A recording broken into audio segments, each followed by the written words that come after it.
not all who wander are lost, but some of us are searching for the stillness in the wilderness, for the adrenaline in sacred moments, but most importantly, for the conversations and stories that our souls carry. Welcome to the Tales of a Modern Nomad. I am Sophia, a lover of mountains, of everything that is nature, of wild experiences across all borders, across all summits, but most importantly, for these activities that ground me in ways that I really didn't know I could be grounded. This podcast is for the globally curious spirits and souls, for those who look for the stillness in the wild, for those who love connecting with nature, for all of us who have beautiful conversations around campfires, forests, in the wild, in the sacredness of the lonely paths that we take, in the quiet moments, in defeat, yet triumphing on this summit. Each week, we will be bringing you stories from across all walks of life, encounters from different people, and just meeting the very interesting, curious, and beautiful people I've met across my journey. And it's still going on. We will share stories, real, raw. Some will be funny, I know, and some will just be those moments, those stories that really move people, but at the same time motivate you to do something, to have that courage to step outside your door. It's the story for those who dare to go outside their comfort zone. The moment before any journey really is usually very quiet, and a lot of questions run through your mind, like, what will I find? Why now? Why am I doing this? It's all your curiosity brought into one element, and the anxiety of daring is really very, very glaring in many instances. Welcome to our first episode ever. Welcome to the Tales of a Modern Nomad, and I'm your host, Sophia, as usual.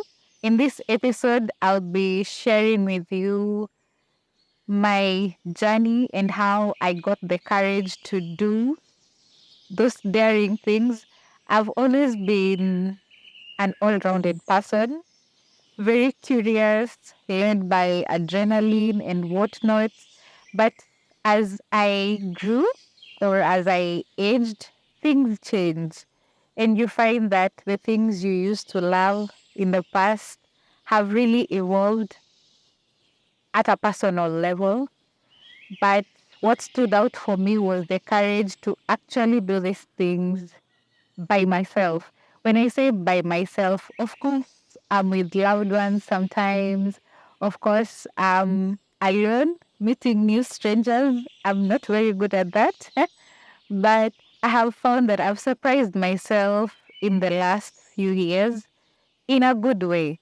So I want to dive into that a little bit and share with you that bit of my first step outside and how the mountains have changed me, the lonely trails, the forest, and generally everything that culminates this whole thing and puts it into one.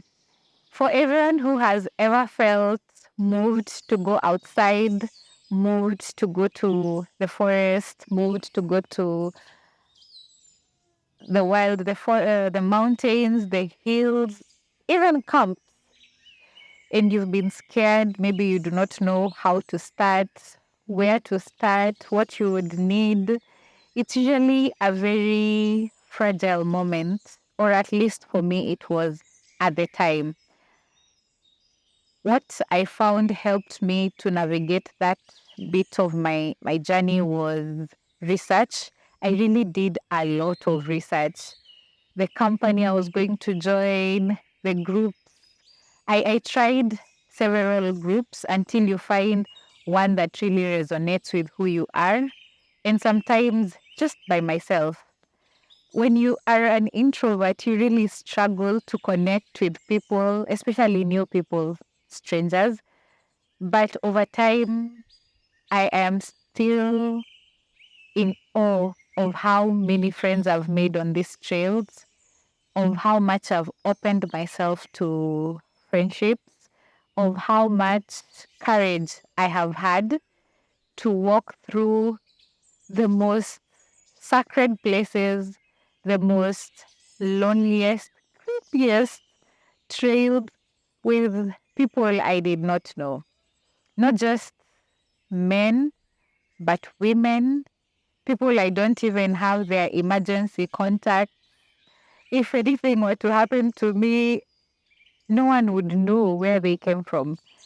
But for me, security has always been my priority. If you are someone who loves to do these things and you're wondering, oh, what if I'm unsafe? What if? There are a lot of what ifs, I will not lie. But there's also the joy and fulfillment in what you're going to do. So I started by doing research. I wanted to find a place where I wouldn't feel out of place, but still get to enjoy. I love taking photos. You should see me in mountains. Nakwanga tu. Me and my camera and yeah, I really live in that moment. I usually say I don't wake up at 2 a.m. to go to a mountain just to come back, and I haven't collected memories of myself. While this might be contradictory to some people want to just go, experience, and come back. For me, I want to go, experience, collect memories, both physically tangible memories and those that I have at the back of my mind. There are moments you really can't capture. That is just the truth. There are moments that the cameras most of the time won't do justice. That is also a fact. And I have experienced all of it. And I'm sure there's still more out here for me to experience. But today I want to answer a few questions that anyone who's watching us for the first time would want to know. How do you go? How do you just wake up and go to a mountain? Well, you don't just wake up and go to a mountain. You don't just wake up and visit another country. You don't just wake up and do things. A lot of research goes into most of the things I have done. The locations, I have everything planned. Which mountain do I want to climb first? You train your body. You start with the small mountains. You start with a small step as your body acclimatizes to this new thing that you're going to do. At least that is for hiking. For countries, if you're a woman, you start with the countries that feel like home in terms of security, in terms of familiarity, in terms of how fast can I get home should anything go south. You see, you can't just wake up. Okay, you can, but you can't just wake up and go to a foreign country. You haven't done prior research. I know sometimes you see photographs and you say, I would like to visit this place. But there's so much that goes in the background of a photograph. There is the planning, advanced booking. You need to have a solid travel plan, or as many of you may call it, you need to have a proper itinerary for everything that you're going to do. The same applies to when you're going to the mountains. You need to know what time will I get there, what time will the hike take, what time should I be back. Part of importance, you need to look at the weather, you need to look at your gear, you plan for emergency because you need to know what's the worst that can happen, then plan around what's the worst that can happen. So should the worst happen, you've buffered yourself to some extent. You have secured yourself. You've cushioned yourself really. But I'll also say that sometimes you don't know what can go wrong. You have planned well, your emergencies are accounted for, but then something just goes wrong. I like calling them low-lying fruits. Sometimes always leave room for surprises, but some of those surprises might actually be nightmares, you see. But if you plan around those things, you find you're able to kick back or get on your feet very fast. It it makes it easier, and it assures even your loved ones at home that you're safe, that you are covered. Should anything happen, you know where to go to. You see, for my solo hikes, I usually I wouldn't say hire, but I usually book the either Kenya Forest Service guards or I book the KWS guards. Especially if it's a park, you get the Kenya Wildlife Service. If it's the forest, you get the Kenya Forest Service guards. I think they're called wardens. Rangers. Rangers. They're called rangers. They really come in handy because they help you to navigate. They take care of you while you're in that park, in that forest. And I'm never worried. But the parks are, you get a photographer. Anyway, for forest, that's what I do. For parks, that's what I do. When I'm on a solo adventure, I look for them. But if it's a scheduled group activity, I like going with the outdoor tribe. You can find them on IG, by the way. This is a shameless plug, not sponsored in any way. I have just found that their vibe works with me. How they operate works for me in that regard. There are mountains that maybe they haven't scheduled yet and you want to go.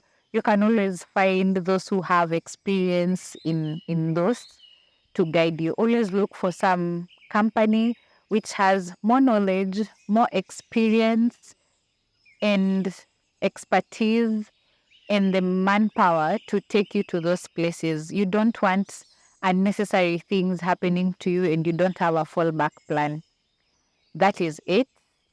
Now, there's you going, you wanting, you doing, and then there's this other part of our lives where you have loved ones who worry, you have family who are concerned, and maybe they wouldn't want you to do these things out of the bad stories they've had, the experiences they've seen from other people. It's always good in this world where we are free to do anything we want to also keep in mind that we have a social responsibility towards our family members and loved ones. You can still their minds so that while you are out there, they know how to reach you.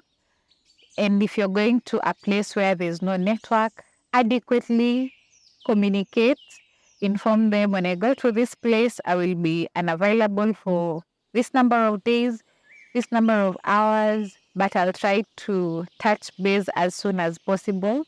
It really helps the ones you left behind in terms of worry and whatnot. At least that's what I have always done, such that if I haven't touched base in 1 day, 2 days, they know there's something that is definitely wrong, and I have emergency contacts that I give them that they can reach me one way or the other. I always try to get my moments because I am a person who really loves stillness, quiet moments. I like taking out the distractions, and that means going off grid. But when you have family, you can't just go off grid on them. You you find a way, you find a balance. There's a good balance that you can get in doing so. So we've talked about planning, research, adequate research, and then communication is very important. But everything is covered by safety and security. Don't just do things because people are doing. Cover yourself in ways that will cushion you and make sure that you're always safe. The last thing is now yourself. After you've planned your trip, you've known where you're going, how you'll get there. I think the most important thing is knowing, do I have the right gear? Do I have what I would need to survive? Do I have things that are really mandatory? When it comes to mountains and hikes, don't plan for a sunny day and then forget that the weathers in the mountains belong to no one. It's nature. You can get to, on your applications, you see the weather is perfect. It will be sunny. I don't know what. But then somewhere along the trail, like when we were at Elephant Hill, it was sunny. Yani, it was a perfect hiking day. But as we were coming down, there was just a cloud cover out of nowhere and it started to rain. So you can imagine if you hadn't planned yourself adequately. You didn't carry your raincoat or your rain jacket. You didn't carry your gaiters. Here you will be in a bad spot and you don't want to be rained on when you are on a mountain. At least for me, I've had that experience. And the thing is that you always learn to know, now I don't want to be rained on a mountain.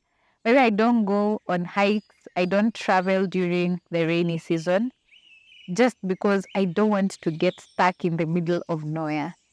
Again, that goes down to the personal preference. You can enjoy being rained on. It's fun, right? Once in a while. But mimi na kunyeshewa siko hapo by the way. Siko hapo. So yeah, that is my experience. Uh, that's my experience into stepping out of my comfort zone, stepping into the unknown. There were so many questions, and I had so many butterflies. Like everything that could go wrong went wrong in my mind. And I'm not kidding. I was so scared. But when you look at me on the hikes, you wouldn't even know. I am quiet, calm, collected, reading the room, the atmosphere. But deep down, I was like, wow, what if? Yeah. Anyway, in our next episode, I'll be sharing with you my first experience going on a mountain and going outside the country and what it took for me to actually pack my bags and go.